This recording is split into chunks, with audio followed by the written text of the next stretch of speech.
This video examines the online testing module and online testing preferences of the COTE platform. After logging into the main portal area, you can click on the online testing module, which looks like a computer monitor with a check mark in it. Once you do that, you'll see a submenu consisting of various tabs. To get started, you can click Assign Online Tests. This area lets you choose an assessment to assign. Assignments can be made at an individual class level or for a group of classes. You can even assign an assessment to an individual student or preview the assessment as a teacher without having to assign it at all. The first selection you'll make is the grade selection area. I'll choose grade 4. I can choose a subject. Subjects may vary depending on which assessments are available. From there, I'll choose a bank, so this represents a group of assessments that are related in some manner. I'll choose a benchmark style assessment, and then I'll choose a benchmark style bank, and from there I'll choose an assessment within that bank. Again, the specific assessments will vary by district. Many of the assessments on the COTE platform are customized to meet district needs, particularly in terms of pacing guides and calendars. So I've chosen an assessment here as an example. As an administrator, I'll need to choose a school, teacher, term, and class. Typically, teachers don't have to select a school or their name, since they're limited to making selections from their own classes. Now, I can assign an assessment right away here, or I can evaluate the district preferences that are in effect and modify them as needed.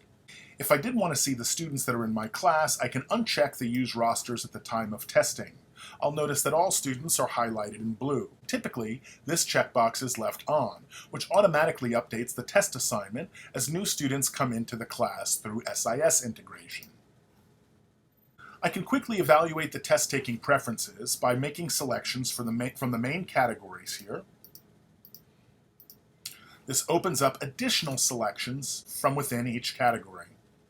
There are probably 60 to 70 configurable test preferences in the COTE platform. These include things like auto-advancing from one question to the next after the student responds, determining whether or not all questions on the assessment must be answered for the assignment to be turned in, the ability to pause the assessment, an option called Verify Student, which requires students to enter in a unique ID in order to access the assessment, shuffling or randomizing questions. This is a tool to discourage cheating. Full screen browser mode, which hides the browser window to prevent students from accessing other websites during testing. Establishing a time limit for the assessment or a testing window. Enabling accommodations such as audio or text-to-speech, font size manipulation tools, zoom tools, color contrast, and the line reader tool.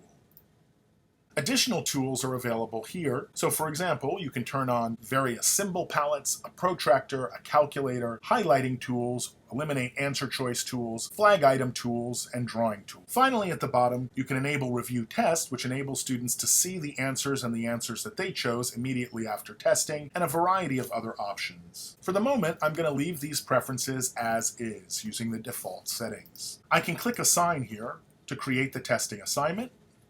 I'll scroll down here and I can see that the assessment has been assigned using a code. Because I've chosen a class level assignment, this code is common to the entire class of students. To enter the test, students can type in test.linkit.com. This is typically bookmarked on a school website or perhaps a district website. They enter the code into the box and click Submit. From there, students will choose their name from the list of students in the class that have been given the assignment. Because I have Verify Student turned off, there was no need to enter a unique passcode. But typically, for assessments that are more secure, this feature would be turned on.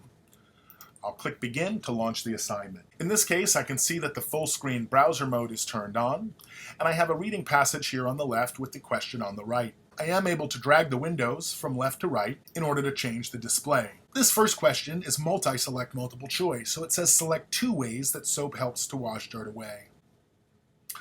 I'm not going to make any particular effort to answer these correctly. This is a text-based hotspot question. I can click on the text in the paragraph itself to answer the question. Here's a question with 2 inline choice options.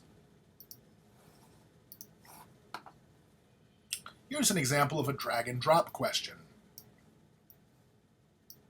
Again, I'm making no particular effort to answer these correctly, really just showing the interaction of how these items work. I can also draw my tools up here, so for example, I can choose to put a flag on an item to return to it later, or I could choose to enable the highlighter in order to highlight important text in the paragraph. This highlighting can also be made available for teachers to review as part of the scoring process, and this is particularly true for open-ended questions that require an extended or constructed response. Other tools may be available as well. So, for example, I can use the font size tool to increase the font size of both the paragraph or the reading passage here, as well as the question on the right. Here's another multi-select multiple choice question.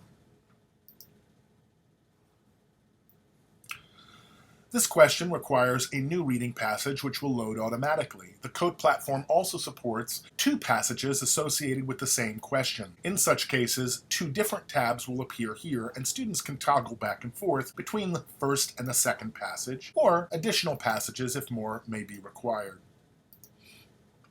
As a student, I can also pause the test session and finish it later. This allows me to use my same code to re-enter the testing environment in the event of a fire drill or time running out. This tool allows me to see which questions have been answered and which questions have been marked with a flag. Answered questions are marked with an A, as in answered. I can also make this window larger if I need to. I have two unanswered questions in this particular assessment, and I can click on the question number to skip ahead to that question.